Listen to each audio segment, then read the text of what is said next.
गांव के पुराने बाजार के एक कोने में धूल और धूप के बीच एक दुबला पतला आदमी खड़ा था।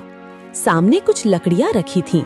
वो आवाज लगाता है, लकड़ी ले लो, सस्ती लकड़ी ले लो। पर घंटों बीत गए, कोई रुककर देखने तक नहीं आया। उसका चेहरा थकान और मायूसी से झुक गया। लगता है आज भी भूखा रहना पड़ेगा। घर पहुंचकर वो मिट्टी के बर्तन में झांकता है। अंदर कुछ नहीं, न एक दाना चावल, न एक रोटी का टुकड़ा। माँ, अगर आप होती ना तो आज भूखा नहीं सोता। पिताजी, आप कहते थे मेहनत करने वाला कभी भूखा नहीं रहता, लेकिन देखो ना, आज भी पेट में कुछ नहीं है। वो तस्वीर को ऐसे देखता है जैसे जवाब मिलने की उम्मीद हो। उसकी आंखों में आंसू भर आते हैं। थकान और भूख से वो वहीं फर्श पर लेट जाता है और नींद में जाने से पहले बस इतना कहता है, हे भगवान, ये जिंदगी कब बदलेगी।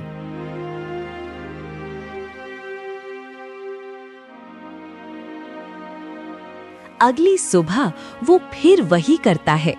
कंधे पर कुल्हाड़ी रखता है और जंगल की ओर निकल पड़ता है। रास्ते में खुद से बड़बड़ाता है, आखिर जन्म क्यों लिया मैंने। हर दिन वही भूख, वही दर्द। लगता है किस्मत ही मुझसे नाराज है। हे भगवान, ये जिंदगी कब बदलेगी। अरे रतन, तू कहाँ जा रहा है। हे भगवान, ये जिंदगी कब बदलेगी। लगता है तेरी भगवान ने सुन ली। चल अब मेरा कर्जा चुका दे। साहूकार जी, अभी तो हालत बहुत खराब है। लकड़ी बेचूंगा तो दे दूंगा, बस थोड़ा वक्त और दे दीजिए। वक्त? मैंने जो तुझे पैसे दिए थे उस पर अब 30% का ब्याज चढ़ गया है। या तो अभी चुका दे या फिर मेरे सिपाही तेरी हड्डियां तोड़ देंगे। रतन घबरा जाता है, हाथ जोड़कर कहता है, ऐसा मत कहिए साहूकार जी, जितना कहेंगे उतना दे दूंगा, बस थोड़ा वक्त और चाहिए। हाँ, अब सही समझा ना। चल निकल यहाँ से, और याद रख, अगली बार खाली हाथ मत दिख जाना। रतन की आंखों में आंसू भर आए। अपमानित रतन चुपचाप चलता जा रहा था। धूप तेज थी, पैर थक चुके थे, मगर मन उससे भी ज्यादा बोझिल था। तभी, अरे गंगा काकी, आप यहाँ क्या कर रही हैं? अरे रतन बेटा, भगवान भला करे तेरा। कहाँ जा रहा है इस धूप में? जंगल की तरफ जा रहा हूँ काकी, लकड़ी काटने। घर में कुछ बचा नहीं है। अरे बेटा, तूने कुछ खाया भी है या नहीं? कहाँ काकी, आज भी किस्मत ने खाली बर्तन ही दिखाए हैं। देख बेटा, मेरी मान तो आज शादी कर ले। एक औरत घर में होगी तो तुझे वक्त पर रोटी देगी और तेरी लकड़ियां बेचने में मदद भी करेगी। जिंदगी अकेले नहीं कटती रतन। काकी, मेरी हालत देखकर कौन अपनी बेटी देगा। चलो, भगवान जब चाहेगा तब सही वक्त आ जाएगा। ठीक है बेटा, भगवान तेरा भला करे। जा, आज थोड़ी जल्दी लौट आना। जरूर काकी, आप अपना ध्यान रखना। रतन मुस्कुराता हुआ जंगल की ओर बढ़ गया। रतन जंगल की तरफ धीरे धीरे बढ़ रहा था। तभी उसकी नजर दूर किसी बूढ़े आदमी पर पड़ी। एक बाबा ध्यान में बैठे हुए, साधु पहनावे में, शांत और सुस्त धूप में जैसे पिघल रहे हों। ये जरूर कोई तपस्वी होंगे। शायद उनसे अपनी बात कर लेनी चाहिए। प्रणाम बाबा। प्रणाम बेटे, तुम धर्मलोहार के बेटे हो। धर्मलोहार? आप मेरे पिता के बारे में कैसे जानते हैं? वो तो बहुत समय पहले चले गए थे। मैं बहुत कुछ जानता हूँ बेटा, वो बातें जो लोग जमाने से छुपा लेते हैं। पर सुनो, जब तुम लकड़ी काटने और बेचने के काम में ही लगे रहोगे तो तुम्हारी परेशानी कभी कम नहीं होगी। पर बाबा, वही तो मेरा पेट चलाता है। मैं जंगल जाऊंगा, लकड़ी काटकर बेचूंगा, इससे तो किसी तरह गुजर बसर हो ही जाता है। घर जाओ और वही बंद कमरा खोलो जिसे तुम्हारे पिताजी ने सख्ती से बंद कर रखा है। वहां के पुराने औजार और हथियार निकालकर लोहार का काम फिर से शुरू करो। कमरा खोलना? पर पिताजी ने कहा था कि वह बंद रखें। उन्होंने मना किया था कि कोई नहीं खोलेगा।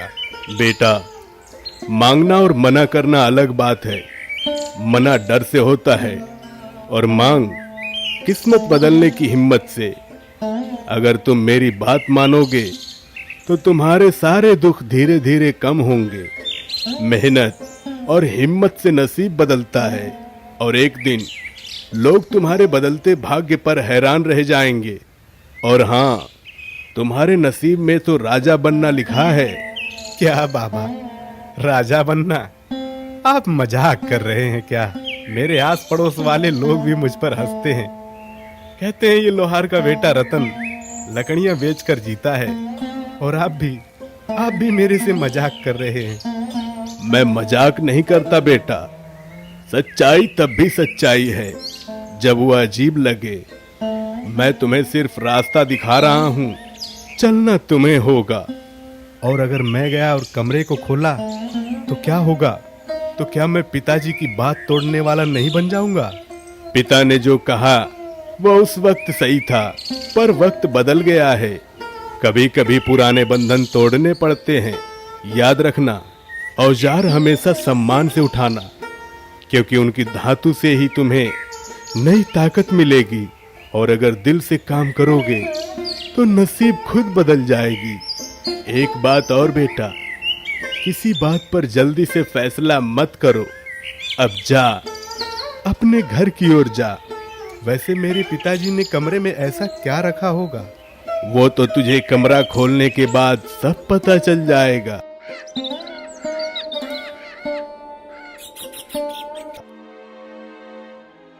फिर रतन वापस अपने घर आ जाता है। बाबा की बातें रतन के मन में गूंजती रहीं। शाम का वक्त था। रतन घर पहुंचा, थका हुआ, पर अंदर कहीं हल्की सी उम्मीद थी। रतन के कदम उस कमरे की ओर बढ़ने लगे।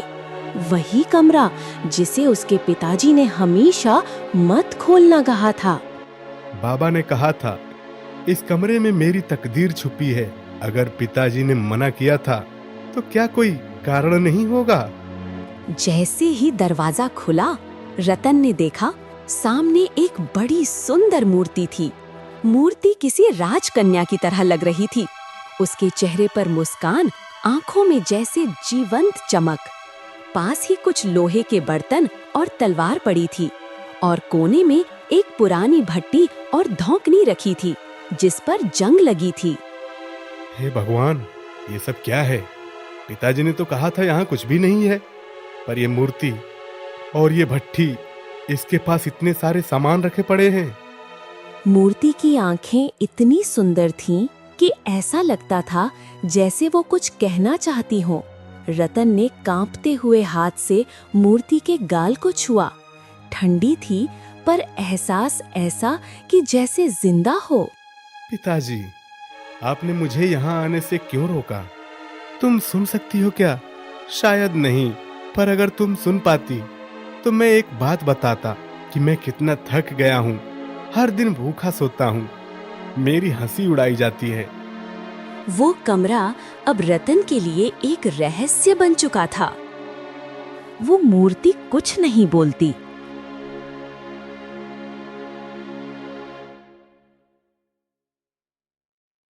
अगली सुबह रतन फिर उसी कमरे में गया।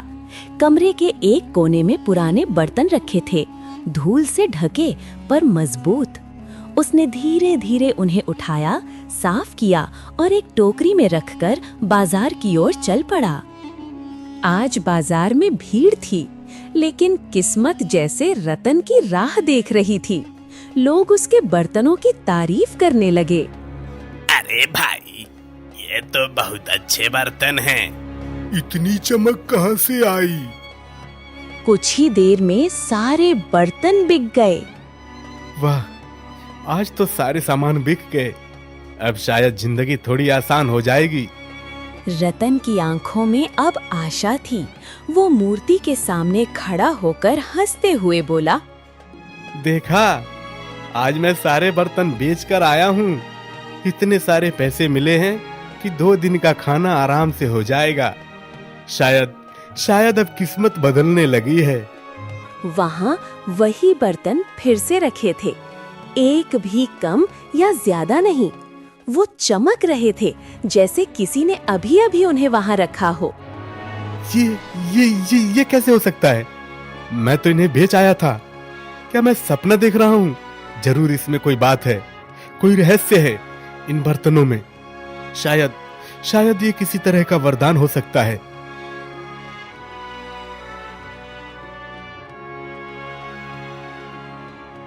अगले दिन उसने फिर वही किया। वो बर्तन उठाकर बाजार गया और जैसे पिछली बार, इस बार भी सब बिक गए। हर बार जितने बर्तन बेचता, अगले दिन उतने ही फिर से कमरे में रखे मिलते। धीरे धीरे उसकी गरीबी कम होने लगी। घर में रोशनी और रोटी दोनों लौट आईं। पर अब उसके दिल में एक नया एहसास जन्म लेने लगा था। पता है, अब मुझे तुमसे बातें करने की आदत सी हो गई है। हर खुशी, हर डर अब तुम ही से कहता हूं मैं। और आज सच कहता हूं, मुझे तुमसे प्रेम हो गया है। पर मैं भी क्या कह रहा हूं, तुम तो ठहरी एक मूर्ति, चुपचाप और सुंदर सी। पर फिर भी न जाने क्यों मुझे ऐसा लगता है जैसे तुम सब सुन सकती हो। रतन अब रोज उसी तरह करता। सुबह बर्तन बेचने जाता और शाम को लौटकर उसी मूर्ति से बातें करता। कभी अपनी तकलीफें कहता, कभी अपने सपने, कभी अपनी हंसी। धीरे धीरे उसे लगता जैसे मूर्ति अब उसके अकेलेपन की साथी बन गई हो। आज तो तुम और भी सुंदर लग रही हो। कभी कभी सोचता हूँ, काश तुम बोल पाती तो शायद मेरी बातों का जवाब भी मिल जाता। मूर्ति की आंखों में हल्की सी चमक आई और फिर एक मधुर पर गंभीर आवाज सुनाई दी। रतन। कौन बोल रहा है? मैं हूँ रतन, वही जिससे तुम हर दिन बातें करते हो। रतन की आंखें फैल गईं। वो यकीन ही नहीं कर पा रहा था कि एक लोहे की मूर्ति उससे बात कर रही है। तुम बोल सकती हो?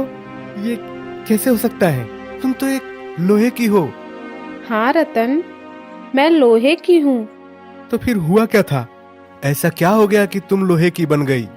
मुझे श्राप मिला था रतन, ऐसा श्राप जिसने मेरे शरीर को लोहे का बना दिया। किसने दिया था ये शाप? आखिर तुम कौन हो? मैं सब बताऊंगी रतन। तुम्हारे पिता धर्म लोहार थे। मेरे पिता धर्म लोहार? तुम उन्हें जानती थी? धर्म लोहार एक लोहे को लेकर तलवार बना रहा था।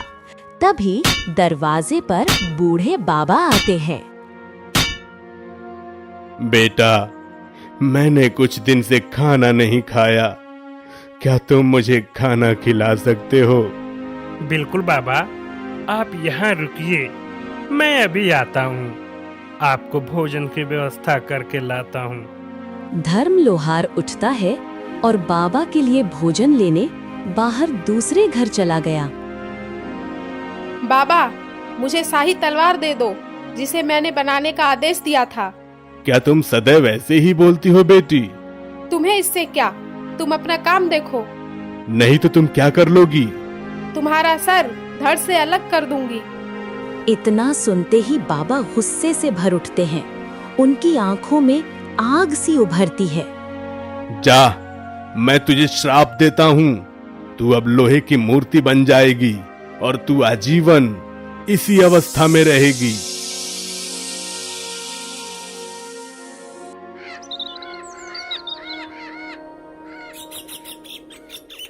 हे भगवान, ये क्या हो गया? राजकुमारी का ये हाल कैसे हो गया? बेटा, मैंने इसके कर्मों की सजा दी है। इसने अभिमान में आकर अनुचित शब्द कहे थे। पर बाबा, वो तो नादान बच्ची थी, गलती तो माफ की जा सकती थी ना। अब तो मैंने इसे श्राप दे दिया है बेटा, लेकिन इस श्राप से मुक्ति का एक ही मार्ग है। कौन सा मार्ग बाबा, बताइए, मैं कुछ भी करूंगा। जब तुम्हारा बेटा 21 वर्ष का होगा, तभी ये राजकुमारी अपने श्राप से मुक्त हो पाएगी। राजकुमारी चंद्रलेखा, तुम कहाँ चली गई? पूरे राज्य में खोज दिया, पर तुम्हारा कोई सुराग नहीं मिला। महाराज, हमने जंगल, पहाड़ और आसपास के गांवों तक खोज करवाया, लेकिन राजकुमारी का कोई निशान नहीं मिला। जिस बेटी की हंसी से ये महल गूंजता था, आज वही बिल्कुल चुप्पी साधी हुई है। आखिर मेरी चंद्रलेखा कहाँ गई? राजा भीमसेन ने अपनी पूरी सेना और जासूसों को राजकुमारी की खोज में भेजा, लेकिन किसी को कुछ भी पता नहीं चला। रतन मूर्ति के सामने खड़ा था। उसकी आंखों में सवाल था और दिल में बेचैनी। कैसे मुक्त होगी चंद्रलेखा इस श्राप से? राजकुमारी, बताइए मुझे क्या करना होगा ताकि आप आजाद हो सकें। रतन, अगर तुम सच में चाहते हो कि मैं इस श्राप से मुक्त हो जाऊं, तो तुम्हें अपना एक हाथ मुझे अर्पित करना होगा। केवल उसी त्याग से मेरा लोहे का शरीर टूटेगा और मैं जीवित हो पाऊंगी। रतन चुप हो गया। क्षण भर को उसकी आंखों में डर और सोच दोनों थे, पर अगले ही पल उसने मुस्कुरा दिया। मैं इनसे प्रेम करता हूँ और प्रेम में त्याग ही सबसे बड़ी पूजा है। चाहे वो मेरी कभी हो न पाए, पर अगर उन्हें जीवन मिल जाए तो यही मेरा सौभाग्य होगा। वो आगे बढ़ा, धीरे से अपना दायां हाथ मूर्ति के पास लाया, आंखें बंद की और पूरा विश्वास लेकर बोला, हे ईश्वर, मेरी ये भेंट राजकुमारी की मुक्ति बने। क्षण भर में मूर्ति के रंग बदलने लगे।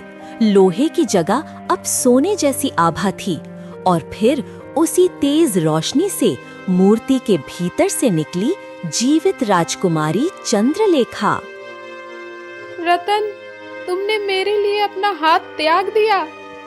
तुम्हारी मुस्कान ही मेरा हाथ है राजकुमारी। वही बाबा जो पहले श्राप देने आए थे, अब फिर से उसी कमरे में प्रकट हो गए। रतन बेटा, तेरे इस त्याग ने वो कर दिखाया है जो किसी तपस्या से भी नहीं हो पाता। तूने निस्वार्थ प्रेम की मिसाल दी है, इसलिए मैं तेरा ये हाथ वापस करता हूँ। बाबा आशीर्वाद का हाथ उठाते हैं। एक तेज किरण रतन के हाथ पर गिरती है और वो हाथ फिर से वैसा ही हो जाता है। बाबा, मेरा हाथ, ये तो फिर से ठीक हो गया। धीरे धीरे बाबा की आकृति धुंधली होने लगती है और वो प्रकाश में विलीन हो जाते हैं। रतन और राजकुमारी चंद्रलेखा दोनों राजमहल पहुंचे। कई सालों बाद राजकुमारी अपने पिता के सामने खड़ी थी। चंद्रलेखा, मेरी बेटी, तुम सच में लौट आई। कहाँ चली गई थी तुम इतने वर्षों तक? मैंने कहाँ कहाँ नहीं ढूंढा। पिताजी, मुझे बाबा के श्राप से लोहे की मूर्ति बनना पड़ा था, और अगर रतन ना होता तो मैं आज तक उस श्राप में बंधी रहती। राजकुमारी ने सब कुछ बताया, कैसे रतन ने अपनी मेहनत, सच्चाई और प्रेम से उसे मुक्त किया। बेटा, तुमने जो किया वो किसी योद्धा के बस की बात नहीं थी। ये तो एक सच्चे इंसान का काम है। तुमने न केवल मेरी बेटी को बचाया है, बल्कि उसका मान भी रखा है। पिताजी, मैं रतन से विवाह करना चाहती हूँ। महल में कुछ क्षणों तक सन्नाटा रहा। फिर महाराज मुस्कुराए। वो मुस्कान जिसमें पिता का गर्व और इंसानियत दोनों थे। अगर मेरी बेटी का सुख रतन के साथ है तो मुझे कोई आपत्ति नहीं है। आज से रतन न केवल मेरा दामाद रहेगा, बल्कि मैं इस राज्य का इसे नया महाराज भी घोषित करता हूँ। जिस लोहार के बेटे को लोग ताने देते थे, वही आज सत्य, प्रेम और त्याग से राजा बन गया था।